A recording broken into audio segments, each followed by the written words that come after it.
In the final chaotic days of the Third Reich, the head of the SS, Heinrich Himmler, one of the most powerful men in Nazi Germany, was on the run. The architect of the Holocaust shaved his infamous moustache, donned an eye patch, and armed himself with fake papers. But it was no use. He was captured by a British patrol. Once his identity was confirmed, he bit down on a cyanide capsule hidden in his tooth, choosing suicide over a trial.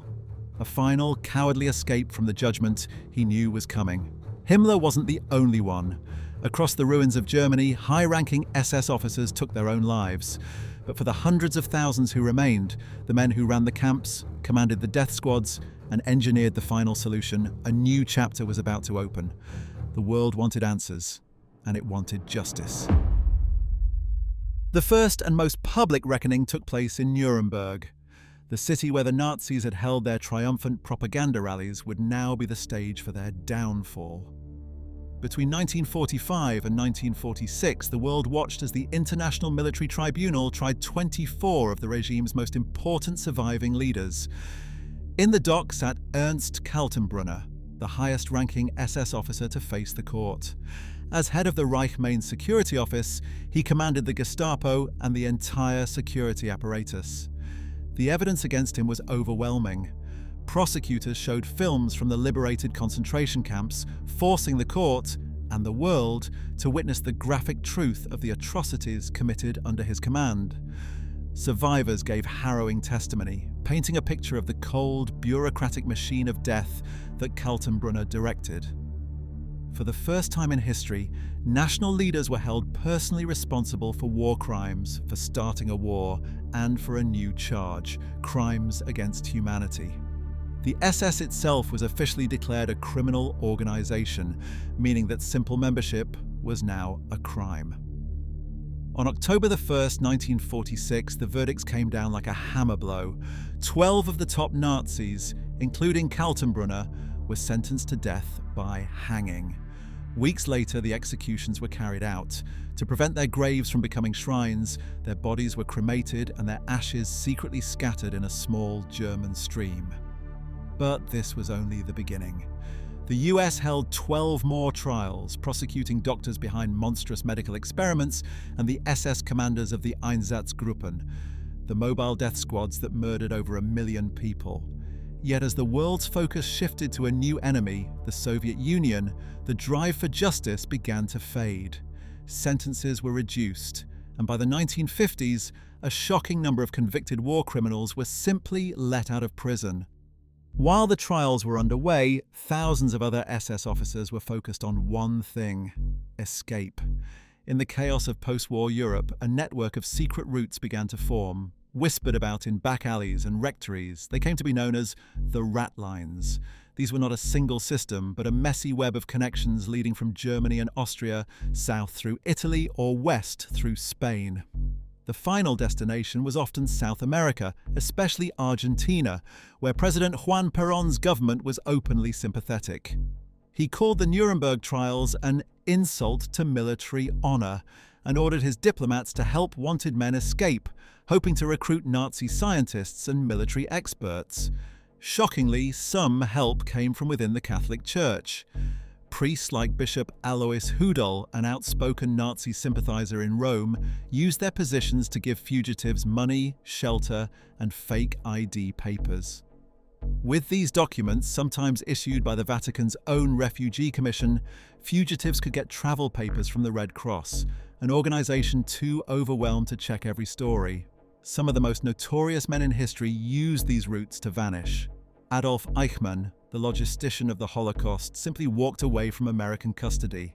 Using a ratline, he obtained a Red Cross passport in the name Ricardo Clement and boarded a ship to Buenos Aires.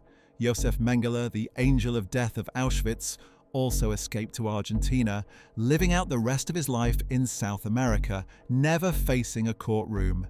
It's estimated that 9,000 Nazi war criminals made it to South America. But even more disturbingly, as the Cold War heated up, Western intelligence agencies got involved.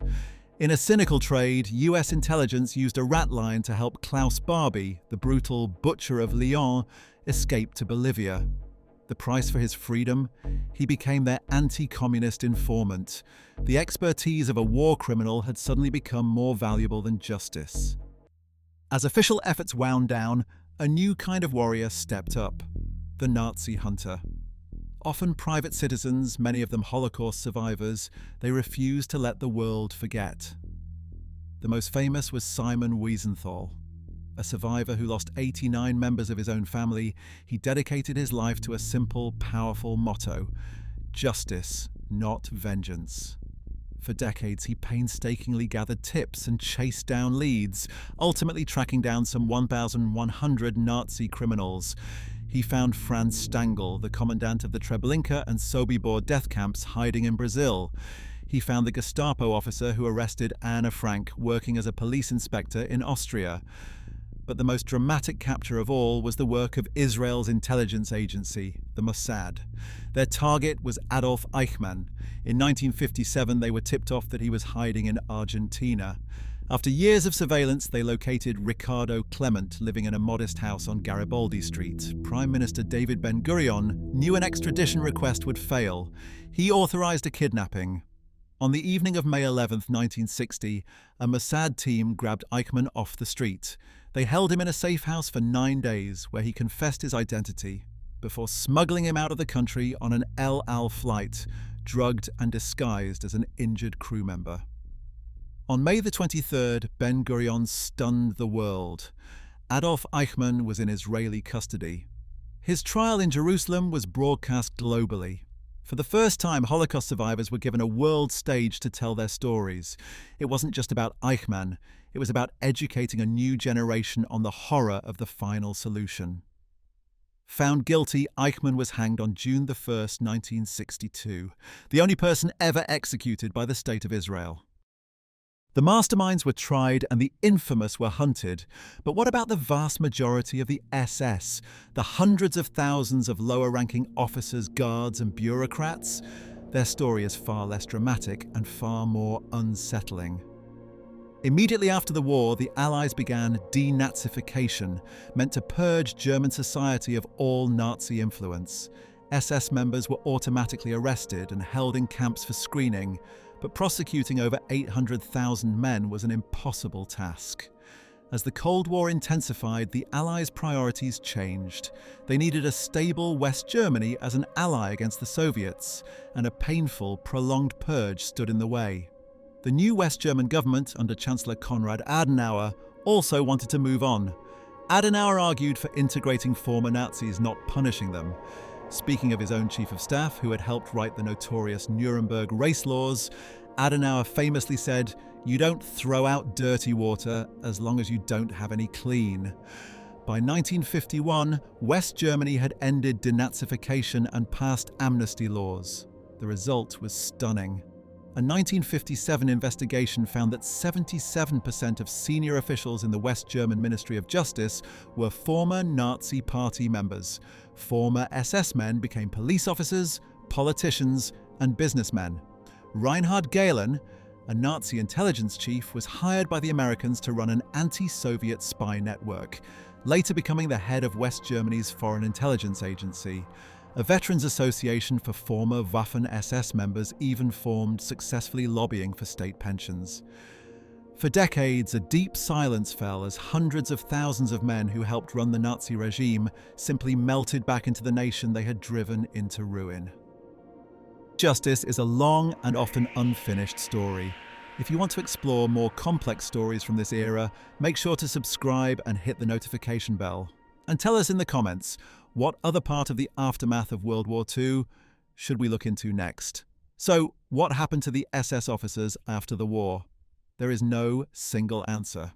Their fates were a complex mix of justice, escape, and willful forgetting. The very top faced the gallows at Nuremberg, setting a powerful precedent that no one is above the law. A few, like Adolf Eichmann, were hunted to the ends of the earth by those who refused to forget. But thousands more slipped through the ratlines, finding refuge in countries that were happy to look the other way. And the vast majority, the rank and file of a declared criminal organization, simply faded back into a society that chose to move on, many living out quiet, comfortable lives. The legacy of this time is one of deeply imperfect justice. While the hunt continues even today, as the last living perpetrators are finally put on trial in their late 90s, the story of the SS after the war forces us to ask a hard question. Was justice truly served? And can it ever be when so many of history's greatest criminals just manage to walk away?